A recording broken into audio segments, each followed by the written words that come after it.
Ciudades Incluyentes. Esto es un podcast sobre mujeres, medio ambiente, igualdad e inclusión, seguridad. Con Virginia Magaña y Naye Tello. Esto es Ciudades Incluyentes Podcast.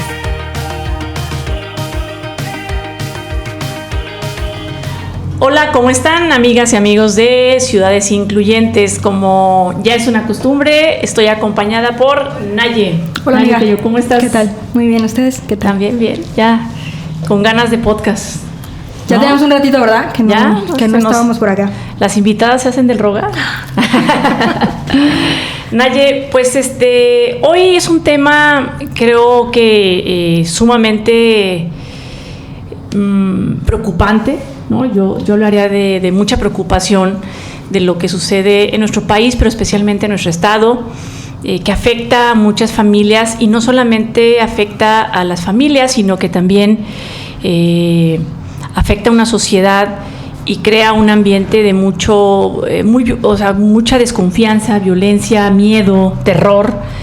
Y es el tema de las personas desaparecidas, las mujeres desaparecidas, y en específico quienes se quedan aquí buscando a aquellas personas desaparecidas. Y para eso tenemos a la maestra Sandra Estrada, una querida amiga, psicóloga social. Bueno, pues en realidad ha sido también acompañante de madres en búsqueda de sus hijos desaparecidos.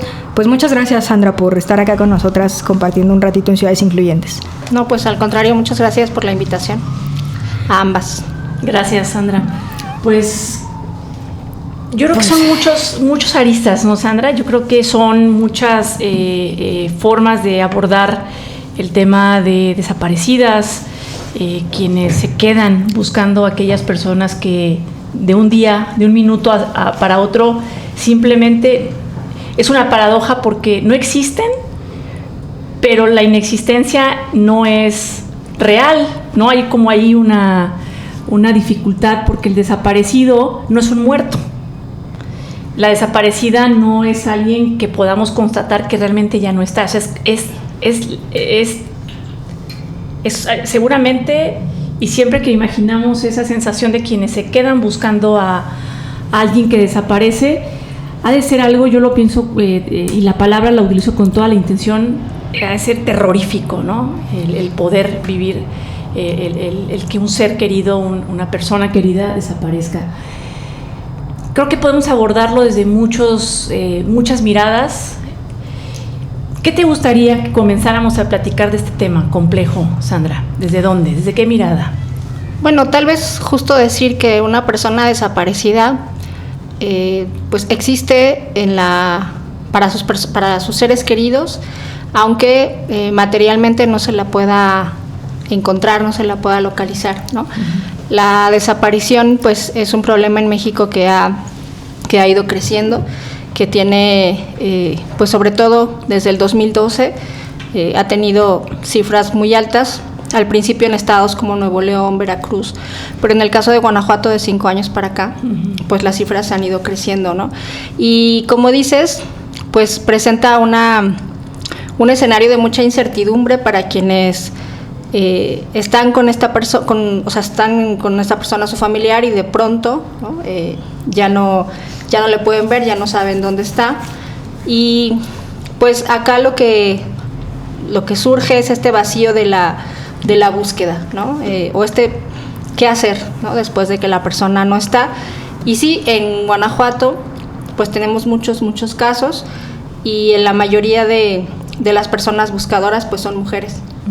Entonces tal vez, no sé, por ahí una forma de empezar a pensar el problema, al menos para mí, acercarme a este tema pues fue así, ¿no? Pensando en por qué las mujeres son quienes más buscan, ¿no? ¿Y por qué, Sandra? Pues ¿qué has encontrado? Sin decir que esa es la razón absoluta, yo creo que la búsqueda tiene que ver con las tareas de cuidado, de crianza también, ¿no? O sea, para una madre buscar a su hijo es, sí, por un lado, acercarse o exigir la verdad, la justicia, pero también es una forma de mostrarse y o sea, a sí misma y a su hijo, a su hija, que le importa y que le está buscando, que no estará conforme hasta saber qué le pasó, ¿no? Uh-huh. No podría decir una sola razón, pero en México esto no pasa solo en Guanajuato, sino en los diferentes estados. Los colectivos de búsqueda están conformados en su mayoría por mujeres. No todas son madres, muchas son esposas, hijas, hermanas. Pero lo que sí es que quienes se involucran más en la búsqueda, pues son las mujeres. Yo lo pienso en relación con las tareas de crianza y de cuidado, porque creo que buscar, como decía, es una forma también de mantener el vínculo afectivo, el cuidado hacia esa persona que está desaparecida, ¿no? Pero bueno, no diría que hay una sola razón, pues. Y pensar que, bueno, también la labor de búsqueda implica un sentido para las buscadoras mayoritariamente, ¿no? Porque incluso, bueno, Guanajuato es nuestro contexto, pero hablar también un poco a lo mejor de contextos como Argentina, por ejemplo, ¿no? Yo recuerdo que por ahí en el diplomado, Sandra, estuviste hablando un poco de Madres de Plaza de Mayo, que bueno, son contextos distintos, pero la labor y el trabajo que emprenden las mujeres que tienen alguna persona desaparecida y que justamente vuelcan pues su vida, ¿no? Dejan actividades. Hemos escuchado a buscadoras en distintos espacios sobre lo que ha implicado en el cambio de sus vidas la búsqueda a partir de que les desaparecen a un familiar, porque creo que también es importante decir que las personas no desaparecen así como por arte de magia, ¿no? Responde a otros contextos, pues, pero que estas labores, digamos, que han sido en los últimos años acuñadas por las mujeres, que tiene que ver con un sentido de existencia, de pertenencia, de lucha, de resistencia, de seguir ahí, ¿no? De seguir en pie de lucha por sus personas queridas, por sus personas amadas, por las personas que no están ahora, y que bueno, en este contexto de la incertidumbre que se vive, pues justamente la búsqueda da un poco de sustento y de razón al seguir, ¿no? Y al caminar. Sí, bueno, el escenario de Argentina, pues que tiene que ver con el surgimiento de las Madres de Plaza de Mayo, que se da durante la dictadura de Argentina, del 76 al 82, pues marca a un tipo que es la persona detenida desaparecida, ¿no? Se les llamaba detenidos desaparecidos, que por lo regular eran detenidos, pero por personas que no tenían identificación, uniforme, etcétera, ¿no? Pero bueno, de ahí viene la exigencia de presentación con vida, porque esa fue una de las primeras consignas de las madres, ¿no? Se los llevaron con vida y con vida queremos que nos los devuelvan con vida, ¿no? Y esta es un modus operandi que se repite pues en diferentes países de América del Sur, y acá en México en los años del periodo que se llamó Guerra Sucia o periodo contrainsurgente también, ¿no? Durante los 70s y 80s, acá pues el primer comité o colectivo, de búsqueda es el de Eureka, ¿no? Donde Rosario Ibarra de Piedra portaba ese enorme medallón, ¿no? Con la foto de su hijo, y bueno, esto creo que sí, como dices, tiene que ver por un lado con ir construyendo una identidad como buscadora, con ir como haciendo con esa búsqueda otras facetas del dolor, pero también con una cuestión política, porque en el caso de Argentina y después en el caso mexicano también, la organización entre madres digamos, da cuenta de una exigencia de justicia que poco a poco va permeando hacia la sociedad en general, ¿no? O sea, que desaparezca una persona no me duele solo a mí, que lo conocía, que era mi hijo, sino debe doler a todo el mundo, porque nadie tiene por qué desaparecer. Y lo que después se dice ahora en México es, y cuando alguien desaparece hay que buscarle. O sea, el Estado tiene la obligación de buscarle, ¿no? Y entonces se va transformándose, digamos, la exigencia del dolor, diría en un primer momento, a una cuestión más bien política, que es el derecho a la verdad y a la justicia, claro, ¿no? Saber qué pasó con él, porque en esta exigencia que decía que se presentación con vida, que era en los 70s, y ahora las madres buscadoras muchas veces dicen no buscamos culpables, buscamos a nuestros hijos, vivos o muertos. Y eso también da cuenta de, no están yendo por un tipo de procedimiento legal como penal sobre alguien, sino por la verdad de qué pasó con su hijo, con sus hijas, si está vivo, si está muerto, y si está muerto, la posibilidad de hacer el ritual, enterrarle donde ella decida. Claro. Pero está esta cuestión del acceso a la verdad. Entonces, bueno, la ausencia de la justicia, ¿no? Claro, porque como decir, bueno, la persona desaparecida no está, es también como plantear una incertidumbre que en realidad para muchas de ellas es, no, a ver, démosle la vuelta a esto y digamos, vivo estaba, yo lo vi, y por eso en el caso de quienes son detenidos desaparecidos, vivo se lo llevaron y vivo lo tienen que regresar, ¿no? Entonces es esta exigencia, pues sí, de justicia, ¿no? En el caso de Guanajuato, pues cuando los colectivos hacen las marchas en las diferentes ciudades, gritan esta consigna, ¿no? ¿Cuántos desaparecidos tenemos en Guanajuato al día de hoy? El registro oficial.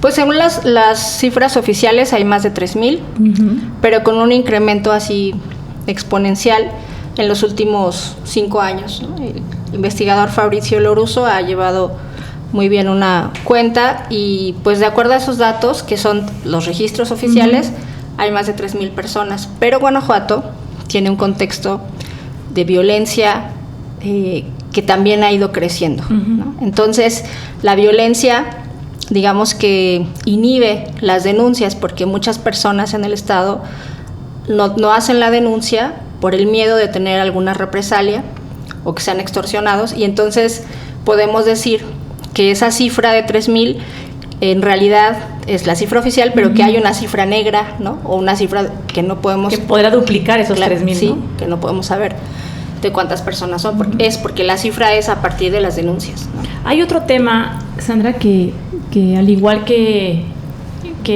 justo por el contexto que hoy vivimos de una violencia extrema, en donde todos los días en una ciudad como la que vivimos, pues tenemos 2, 3, 4, 5 muertos diarios en homicidios dolosos. Al igual que los homicidios dolosos, creo que los desaparecidos se han ido estigmatizando el por qué muere. O sea, vemos que a un joven lo matan fuera de la tienda de la colonia y decimos, andaba metido en algo, ¿no? O sea, eso es inmediatamente, no a cualquiera lo matan por la nada, ¿no? O sea, es un poco el decir común. Pasa lo mismo con los desaparecidas. ¿Por qué lo desaparecen? Entonces hay un estigma respecto a aquella persona que desaparece. Y entonces esto también genera o más bien deslinda de una manera u otra a las autoridades, que por allá vamos, que es otro tema, el tema de las autoridades y la responsabilidad que tienen respecto a los desaparecidos en nuestras entidades. Y entonces este decir común, por decirlo de alguna manera, este pensamiento colectivo de por qué alguien desaparece o por qué matan a alguien, no es producto de la violencia y por qué el origen de esta violencia, sino que es por aquello que esa persona algo hizo indebido que desaparece. Y esto pone a las autoridades de una manera u otra en un lugar cómodo. Sí, por supuesto. O sea, yo creo que en Guanajuato se ha construido y en los últimos años se ha fortalecido mucho esa narrativa desde el gobierno, ¿no? Que es que a las personas que les sucede eso es porque estaban metidas en algo malo, que los buenos somos más, que es una manera como de decir a nosotros no nos va a pasar.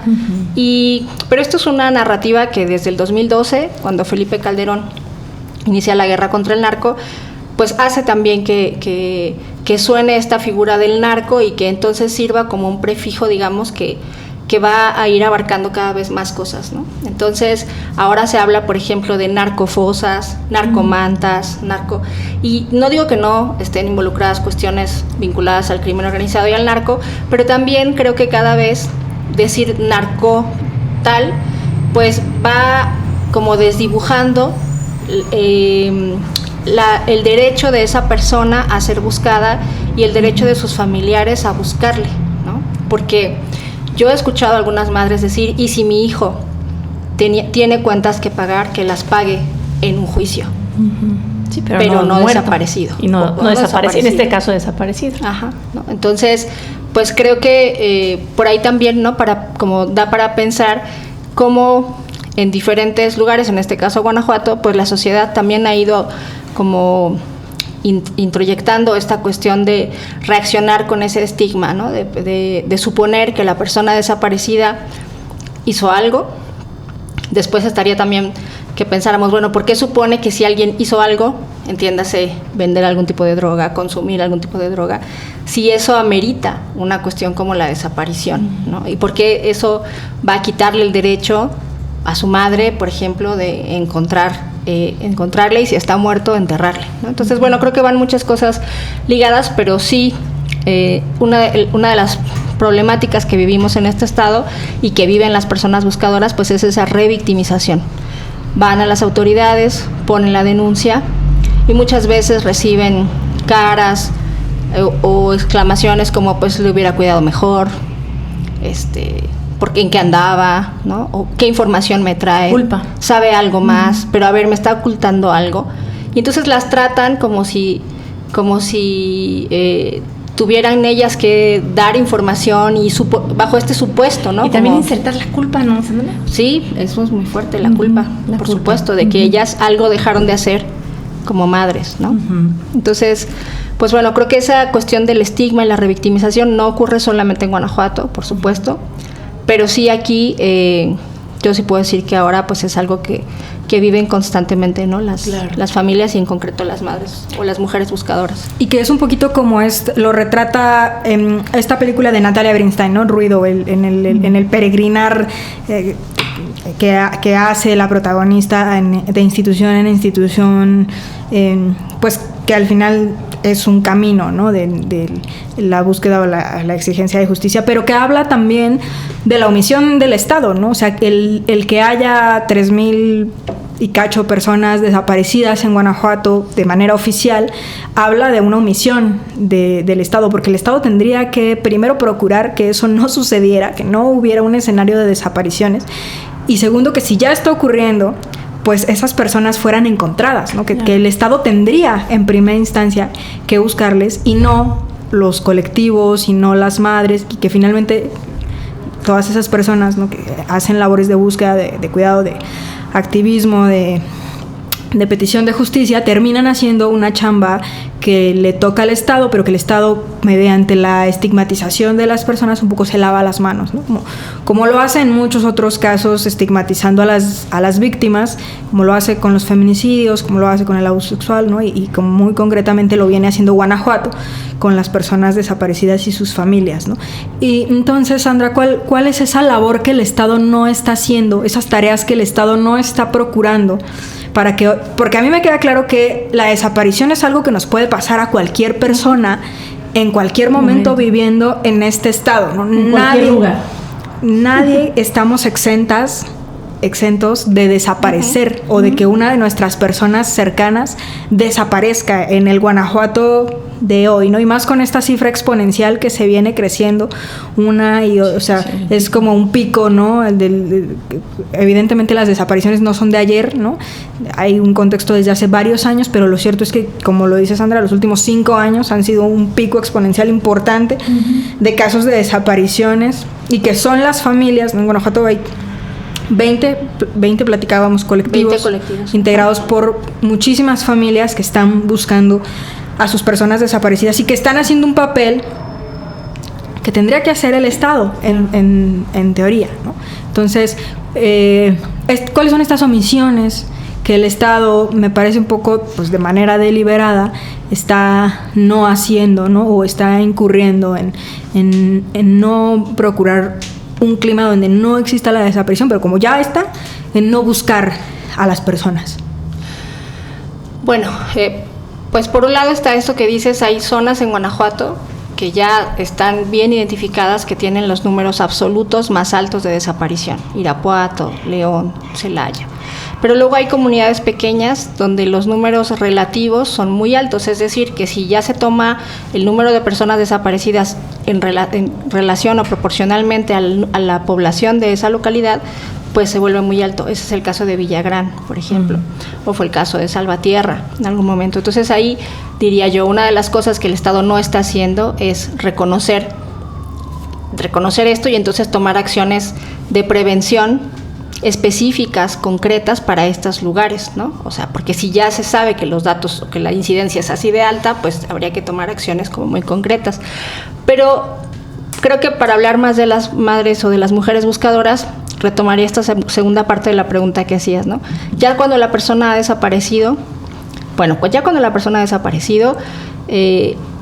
su familiar, quien acude a presentar la denuncia, por lo regular se encuentra con alguien que fríamente le toma la declaración, pero que le dice, pues venga luego, cuando tengamos alguna novedad, le avisamos. Entonces ahí, por ejemplo, pues hay una primera cuestión, o sea, la persona la madre muchas veces o la esposa está obligada a ir cada tanto solamente para encontrarse con alguien que le dice, pues no hay nada, ¿nos trae algo de información? No. No, pues es que no hay nada. Entonces, y les han dicho cosas como, ¿qué cree que nada más estamos para atender su caso? Tenemos, mire, toda esta pila de expedientes.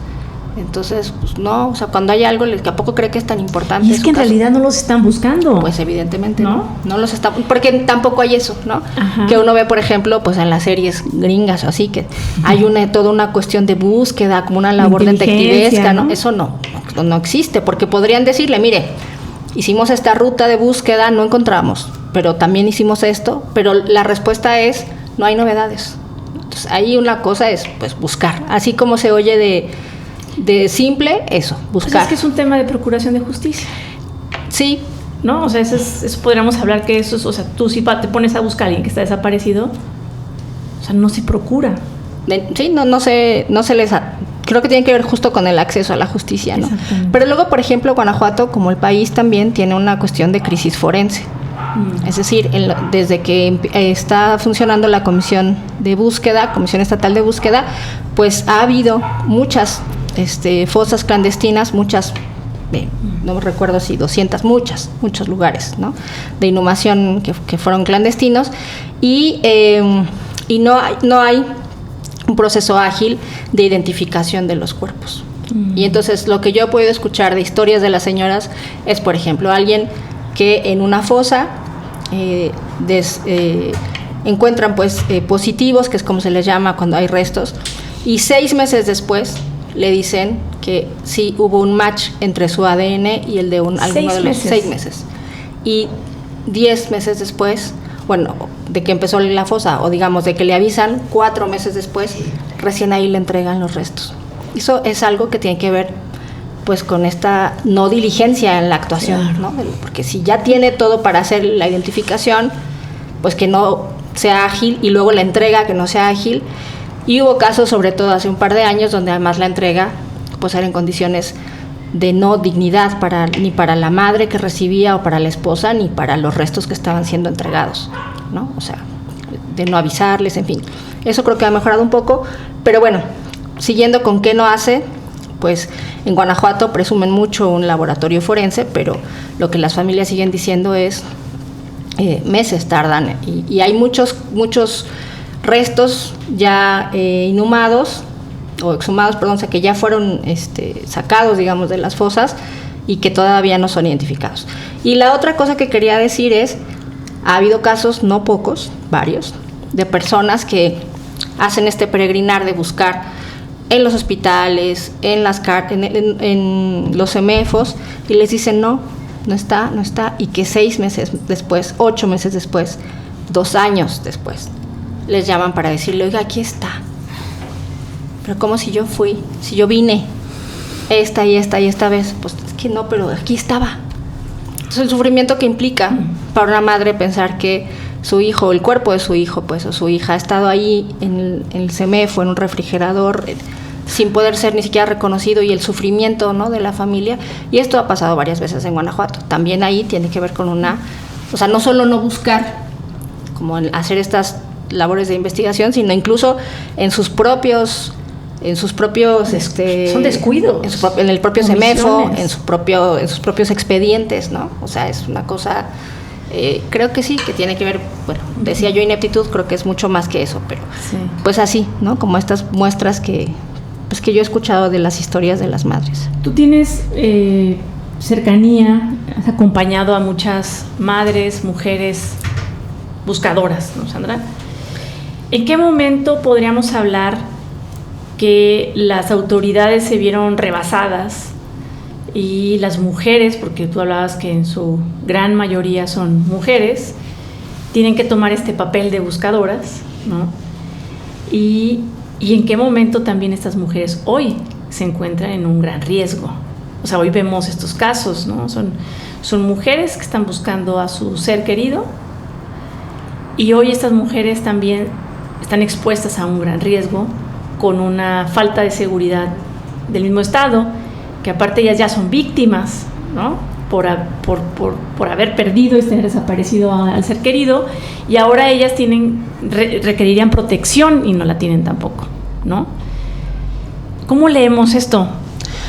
Bueno, yo creo que es una cuestión alarmante de la que tendría que estar enterada mayormente, pienso yo, la sociedad, y que tendría que movilizar más a la indignación, ¿no? Porque no se necesita tener una persona desaparecida para darnos cuenta de lo que significa que alguien que está buscando a su hijo, cubriendo efectivamente labores que el Estado no hace o no hace bien, sea asesinada. Y Guanajuato es el estado, podemos decir, más letal, más mortífero para las personas buscadoras, porque en los últimos 3 años ha habido 6 asesinatos, ¿no? El último de la señora Teresa Maguellal, en Celaya, el 2 de mayo, que fue asesinada mientras iba en su bicicleta y hacía las compras para la comida del día, ¿no? Fue asesinada en la misma localidad en la que desapareció su hijo en el 2020 y bueno, fue asesinada, como digo, acribillada, hacia balazos. Entonces, pues esto tendría, pienso yo, que movilizar la indignación, porque efectivamente ya no es solamente hacerse cargo de las tareas de búsqueda o acompañar las búsquedas que hace el Estado, porque en Guanajuato, bueno, hago un pequeño paréntesis, pero hay colectivos que hacen búsqueda en campo, que es la búsqueda bajo la presunción de muerte, acompañados de cuerpos del Estado, la Comisión Estatal de Búsqueda, la Guardia Nacional, etcétera, ¿no? Pero también hay colectivos que han optado por hacer búsquedas independientes y que entonces acuden a los puntos que la ciudadanía les da de manera anónima y van y si encuentran un positivo, van con su equipo, sus palas, sus varillas, todo. Y si encuentran un positivo, recién ahí notifican a la fiscalía, porque eso sí, los únicos que pueden, hacer el proceso de cadena de, ¿cómo se llama? De custodia, me parece. De los restos, pues es el equipo de fiscalía, ¿no? Porque hay todo un tema, pues ahí forense que hay que cuidar. Uh-huh. Pero bueno, entonces tenemos búsqueda independiente, búsqueda con instituciones o con dependencias del Estado, pero lo que quería decir es que las buscadoras, sea cual sea el tipo de búsqueda que hacen, pues están en un contexto de violencia muy fuerte. Uh-huh. Y están pues en un contexto de riesgo, porque si bien las que van con las autoridades están durante la búsqueda con la Guardia Nacional, pero como la señora Teresa Maguellal, pues después hacen su vida cotidiana y ahí ya no... Están ahí en un gran riesgo. Entonces el riesgo, pues sí, es un riesgo alto, y la violencia que, o sea, lo que creo que, bueno, una de las cosas que les indigna mucho a ellas es que sigue habiendo desapariciones, que los números de desaparición no bajan. Y Sandra, tú nos has hablado como un poquito de las búsquedas, ¿no? Cómo se van conformando, lo que los colectivos hacen, de manera puede ser acompañando al Estado o de manera independiente. No sé bien cómo formular esta pregunta, pero ¿cómo se conforman las labores de búsqueda? Porque creo que también un poco tenemos como en la cabeza como una forma que a lo mejor puede ser un poco estereotípica, pero hay muchas maneras de buscar, ¿no? Entonces, ¿cómo sería que se conforman esas búsquedas? Bueno, hay principalmente 2 formas de buscar, que es la búsqueda, se le llama búsqueda en vida, y la búsqueda en campo, que es bajo la presunción de muerte. La búsqueda en vida es la que se hace por lo regular como en un trabajo más de papeleo, ¿no? Por ejemplo, estar al pendiente de la carpeta de investigación, ver cuáles son las acciones que el Estado tiene que hacer y no ha hecho, e insistir, ¿no? Y insistir en, por ejemplo, acudir a penales. Han hecho visitas a diferentes cerezos, y entonces llevan las fotografías de sus personas desaparecidas, pidiéndoles a las personas que están ahí internas, a los presos, las presas, que pasen y que les digan si alguna vez han visto a esa persona, si la recuerdan de algún lugar, si fue reciente o no. Y entonces con esto ellas van armando pistas y han encontrado personas así, ¿no? O sea, se arman incluso caravanas. En mayo del 2021 estuve aquí en Guanajuato, una caravana en la que vinieron colectivos del norte del país, de Coahuila, de diferentes estados, y visitaron varios penales de aquí de Guanajuato con esta mecánica. Y hubo varios casos, no que se encontrara ya directamente a la persona, pero donde sí hubo ciertas nexos, sí, pistas, ¿no? Que les permite seguir como una línea de investigación. La búsqueda en vida también incluye el trabajo de buscar personas que están en situación de indigencia. También han sido encontradas personas en otros estados que tienen a veces meses, a veces años, en situación de indigencia, en ocasiones también con problemas de salud mental, a veces con consecuencias del consumo de drogas, en fin, ¿no? Que no pueden dar cuenta de dónde son, etcétera, pero que alguien les toma una foto, circulan la foto en las redes y entonces alguien en otro estado le reconoce. Oye, Sandra, pero ahorita que mencionas esto, no lo había yo pensado. Ahorita que estás diciendo personas en situación de indigencia, problemas mentales, drogadicción.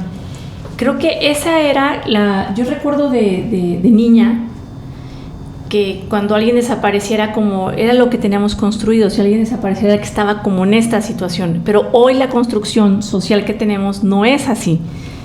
Tan es así que ahorita que te escuché decía, pues claro, o sea, había gente, yo me acuerdo que incluso el tío Gamboín, ¿no? O sea, el tío Gamboín daba su servicio social de las personas desaparecidas, y generalmente eran personas con problemas sí, psiquiátricos, ¿no? De salud mental. Y entonces decíamos, ay, pobrecito, y se ve hasta en la foto. O sea, yo me acuerdo mucho de niña pensar eso. Y ese era como... Pero hoy es otro contexto, que yo creo que la mayoría de quienes desaparecen no es esa la situación. Bueno, yo creo que lo terrible es que no podríamos decir, o sea, si de estas personas, de las 107,000 o 110,000 personas desaparecidas que ya hay en México, tuviéramos un margen amplio de personas localizadas, podríamos decir dónde está la mayoría y la minoría, ¿no? Uh-huh. Pero quería decir ahorita que mencionabas eso, sí, pero esta figura anterior es como de alguien que muchas veces se fue de la casa, ¿no? ¿Sí? Es como el missing person en Estados Unidos, pero acá lo que trataba de decir de las personas que están encontradas a veces en calle es que, y eso me faltó, pero creo que es un dato importante, muchas veces han sido sometidas a trabajo forzado, por ejemplo. Yeah. Okay. ¿No? Entonces, personas que las tuvieron como sicarios en trabajo sexual, en fin, y que después ya se deshacen, entre comillas, de estas personas. Entonces, no es que sean muchísimos casos, pero en la realidad de cada buscadora, cuando hay se reconocen estas personas, pues es una luz de esperanza, ¿no? Que les permite pensar en un panorama más allá de la búsqueda en campo, que es esta de la que tal vez pues hemos visto más imágenes, las señoras con las palas, ¿no? Sí. Cavando, que bueno, también es algo que hacen mucho, pero la búsqueda en vida creo que es una donde se evidencia esta falta de búsqueda de las autoridades. O sea, les digo una cosa, por ejemplo, que tal vez ayude a entender la magnitud, ¿no? De la desesperación de las señoras. Ellas les toman una muestra de ADN, pues para que chequen en el banco forense de Guanajuato y vean si alguno de los restos que están ahí, creo que son más de 2,000, no recuerdo ahora, que están ahí sin identificar, si alguno es su familiar desaparecido. Pero si ellas quieren que en la Fiscalía de Michoacán también revisen, tienen que ir a Michoacán para que ahí les tomen otra muestra de ADN. Y así tendrían que hacer con los 32 estados del país. Es decir, México no tiene una base nacional de datos forense en el que sea posible que alguien con una sola vez de dar... ¿Un sistema nacional? Pues ¿no? Eso es una exigencia de las familias desaparecidas desde hace mucho tiempo. Y de hecho hace poco Olimpia Montoya, una buscadora de Celaya, justamente ganó un juicio exigiéndole al Estado que cumpla ya esa obligación que tiene, que no se ha cumplido, ¿no? Entonces, por ejemplo, ahí, pues, ¿quién tiene los recursos para ir estado por estado? ¿No? Porque además tampoco llega uno y te dicen, ay, sí, claro, pase, le estábamos esperando para tomarle la muestra de ADN, ¿no? Sí, es todo un proceso burocrático. Y es claro, entonces, todo el trámite. Pues, entonces, más o menos por ahí hay algunas de las cosas. Y bueno, la búsqueda en vida también significa hacer esta presión para que la propia ciudadanía, la propia sociedad, pues contribuya, ¿no? En la localización, si les han visto, si ¿no? Como que no porque sea abrumadora la cifra, dejemos de hacer lo que podríamos hacer, como es compartir la ficha de una persona desaparecida. Una chica que desapareció hace unos meses aquí en León, pues su caso se volvió muy mediático y la presión de la gente hizo que esta chica que estaba retenida contra su voluntad pues fuera liberada. Okay. Pues más bien la encontraron, pero pues la encontraron así como de estas cosas que uno dice, ¿por qué a ella sí la encontraron y a otras no las han encontrado? No, bueno, casualmente, digo entre comillas, casualmente, pues porque hubo una presión. Claro. Entonces, más bien eso, creo que sí, compartir las fichas de las personas desaparecidas, insistir, exigir, sí llega en ocasiones a lograr que se den casos de pues sí, que las encuentren, ¿no? ¿Podríamos decir que la presión de las buscadoras por sí solas es poca? O sea, que tendríamos que involucrarnos más, que no estamos en una situación así, y apoyar a las buscadoras. Bueno, yo creo que el daño cuando desaparece una persona no solamente es un daño de quien le conocía o quien le conoce y es su familiar, sino que es un daño a la sociedad, porque porque justamente como decías al principio, creo, ¿no? El clima de desconfianza, o sea, ¿con qué seguridad salgo yo a hacer algo si por la mañana vi 5 fichas de personas de mi edad, mujeres que desaparecieron, ¿no? Y que la gente pues sigue su vida común. Entonces, claro, cuando es mi familiar, uno quisiera que el mundo se detuviera. Entonces, bueno, creo que no podemos detener toda nuestra vida, pero sí podemos asumir esto que es algo que nos está dañando como sociedad. O sea, que no es porque no tengamos a alguien desaparecido que no nos afecta, sí nos afecta, porque ya no tenemos confianza, porque no podemos, y porque sabemos, y esto tal vez es muy doloroso de decir o de pensar, pero yo tengo la convicción de que si me desaparecieran, el Estado mexicano no me buscaría.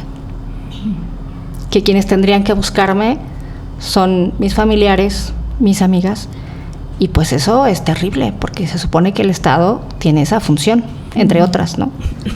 Entonces, pues no sé si poca la labor de las buscadoras, pero sí creo que en ocasiones, sí creo que en soledad, ¿no? O sea, claro, por lo menos que no con el acompañamiento que podría haber de la sociedad. Poca ante la omisión de la autoridad. Y ante la omisión, sí, por supuesto. A eso más bien me refería, ¿no? O sea, sí, resulta pequeña ante la gran, pues, omisión. Y la indolencia social también un poco, creo, ¿no? Que no sé a qué responda, si el tema ya se nos ha hecho una normalización, si es como, bueno, si no me pasa a mí, entonces no tiene la mayor importancia, si es como un tema de incapacidad, de indiferencia, no lo sé, pues, porque yo he pensado como muchas veces y mucho más recientemente, si alguna de mis personas queridas, mis hermanos, mi mamá, desapareciese, mis amigas, ¿yo qué hago, no? ¿Cómo le hago? ¿Por dónde empiezo?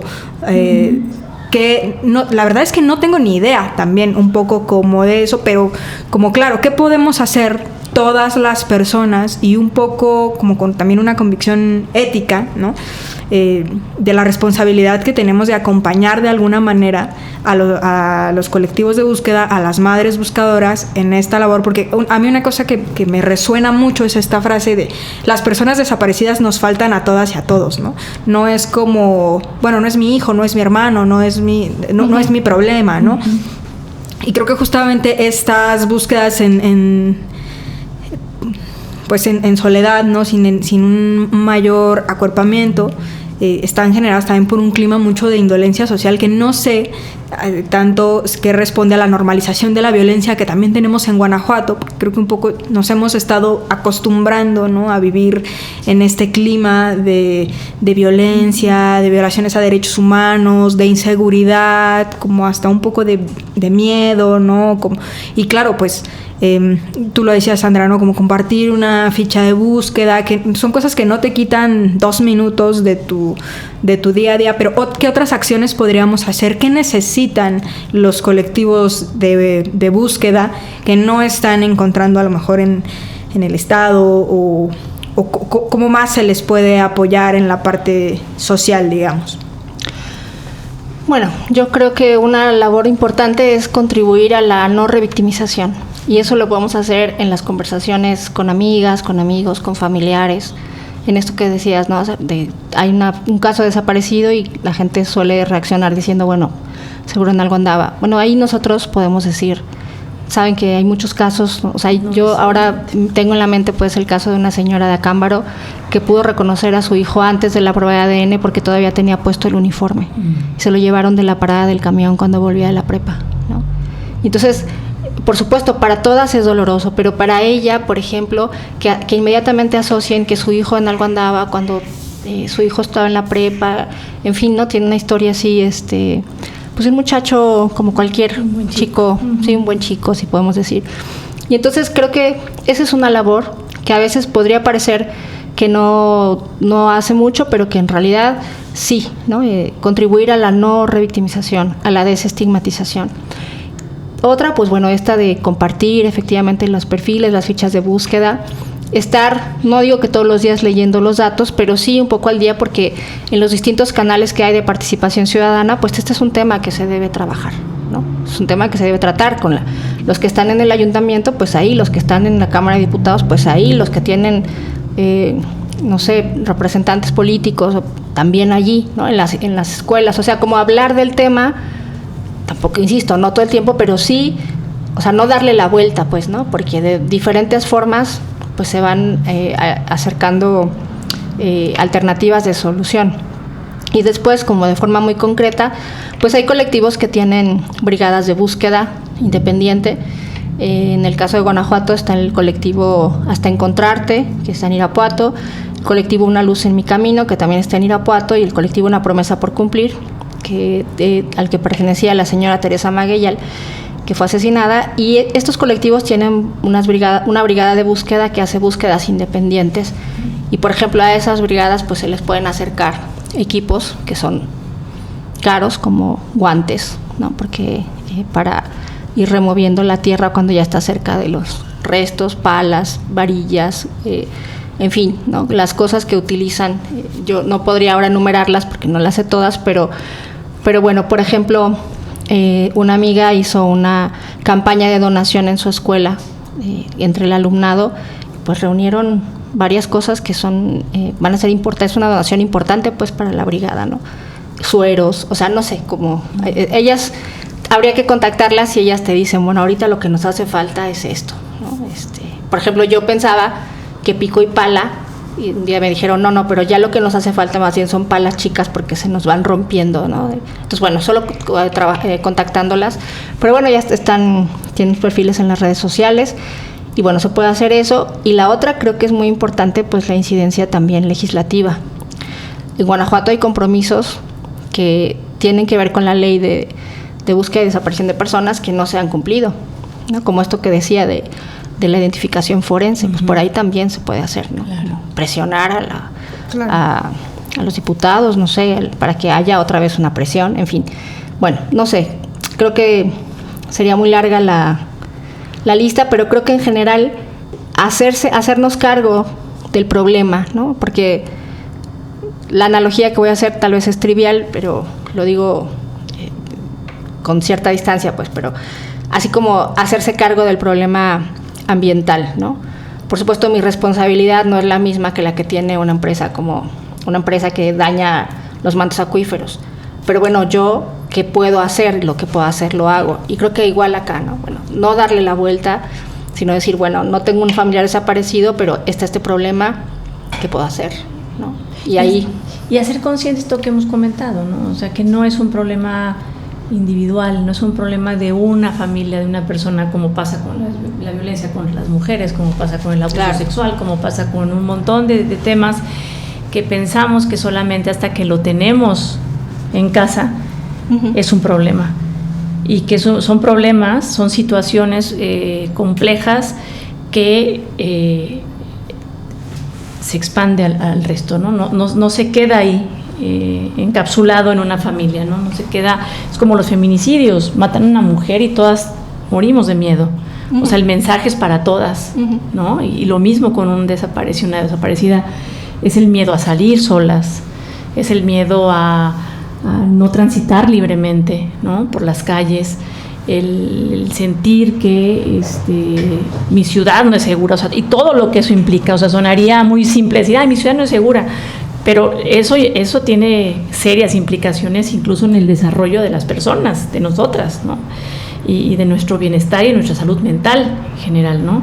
Y entonces, y por eso hacemos justo esta plática, esta charla, para hay gente que de pronto también, yo participo en un partido político y cuando queremos tratar temas como esto, inmediatamente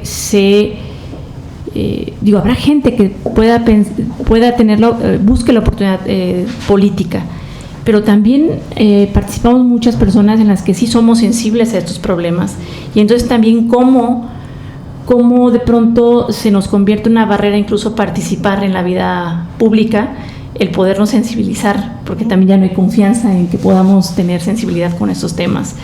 Pero cómo no tenerla cuando, yo lo pienso muy en lo personal, cuando se tiene, cuando ves a tus hijos, a tus hijas, a los amigos de tus hijas, ves a tus vecinos, a los jóvenes, pensar que un buen día no regresan de la escuela, esto que decías me parecía, con su uniforme de la prepa, ¿no? O sea, esas cuestiones que incluso que me parecen que nos estamos deshumanizando, de pensar que alguien pierda un hijo pues es normal, ¿no? Esto que decías, don Naye, creo que ahí radica el que podamos sensibilizarnos y actuar en consecuencia de esa sensibilización.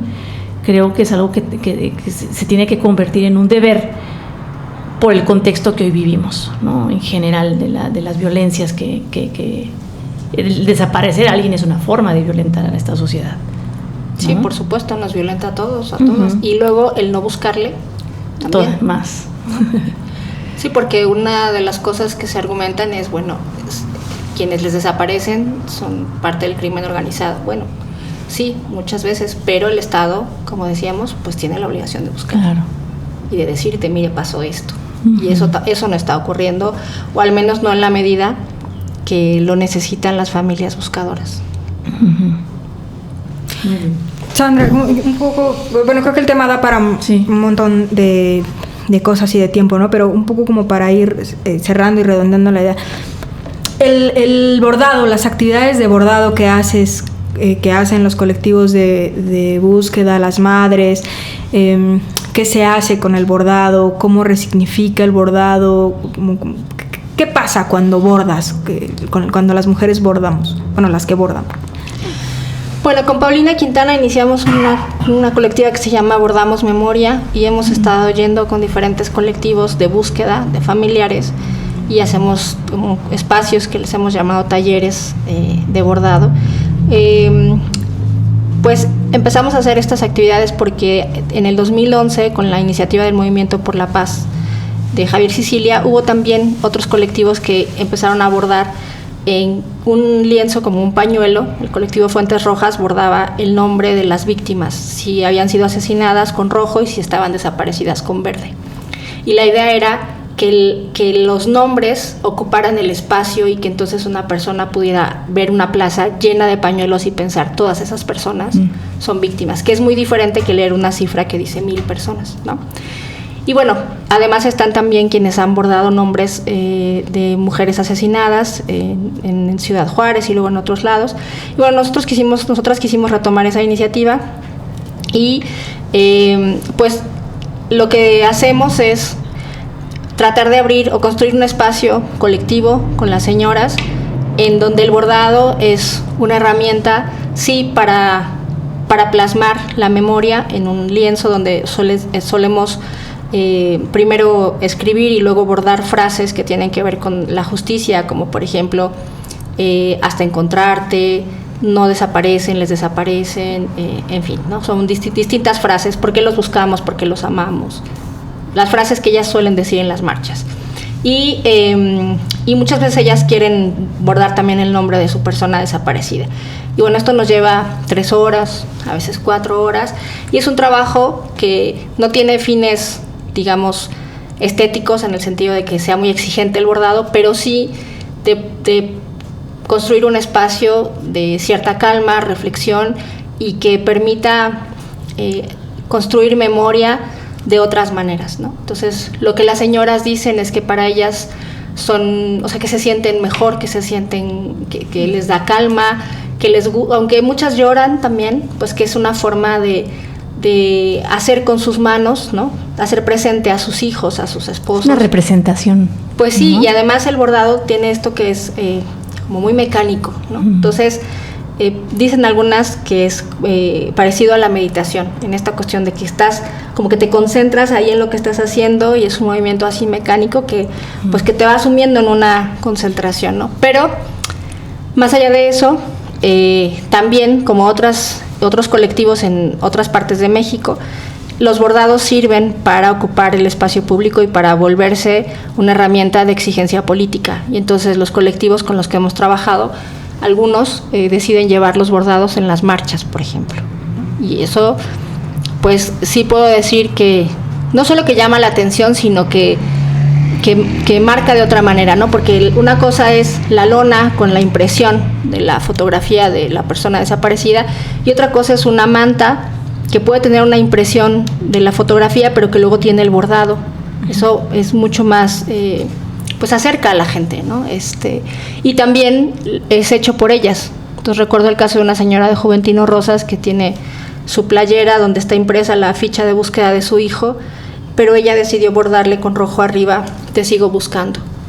Y es otra la sensación, claro. Pues, o sea, verla con esa playera, y yo la recuerdo a ella, pues, llorando, pero con mucho compromiso en bordar las letras, pues es algo, no sé, daría para mucho más, pero en síntesis tiene que ver con esto, con construir espacios de memoria, en lo colectivo, pero luego en lo público también. Pero fíjate, qué interesante, yo te lo pensaba ahorita que decías, la señora que está, o sea, el movimiento mecánico, el llanto, y cómo el bordado, o sea, tú vas teniendo una secuencia, ¿no? O sea, hay una secuencia y aparte tú no rompes, tú sigues, o sea, vacilando, ¿no? O sea, vacilando, y en esa hilación están los sentimientos, o sea, están ahí plasmados, o sea, ahorita que estabas como... No, y se platican, ¿no? O sea, como que se genera, sí, también una parte de expresión afectiva. Exacto. Y algunas, pero muchas, tienen diferentes vínculos afectivos con el tema de los hilos. Por ejemplo, que les enseñó a bordar su mamá, su abuela, que bordaban los uniformes de sus hijos, ¿no? O sea, hay una conexión, pues, por lo regular fuerte. Y eso permite, pues, como decía, yo creo que los espacios de bordado son también parte de la búsqueda, no porque ahí se vaya a encontrar a la persona, pero sí porque les da fortalezas a nivel individual y colectivo, ¿no? De organización, de expresión. Ahí, se vinculan, claro. ¿no? Se van vinculando, se van hilando entre otras, y van ahí, pues dentro de un tema tan terrible, tan estrujante, terrible, horroroso, digan por ahí, ¿no? Es una buena manera de cerrar esta charla, Naya, o sea, pensando en esta parte del bordado, ¿no? de que ellas van ahí bordando su búsqueda con otras, ¿no? En lo colectivo, creo que es una manera linda de cerrar la charla para tan espantoso tema y situación que miles y miles de familias sufren, porque hay un sufrimiento grande, viven, ¿no? Y muchos otros pues somos solamente testigos y estamos viendo desde la barrera. Y yo creo que ese es un punto que tendríamos que vincularnos, sensibilizarnos con estas personas, ¿no? Y no ser menos insensibles con esto que sucede, como si nunca nos pudiera pasar a nosotros, a cualquiera de nosotros. Y pues bueno, yo creo que con esto cerramos, Naye, nos da para mucho, podríamos hablar pues muchas otras cosas y yo creo que hoy es un buen comienzo para hablar de este tema.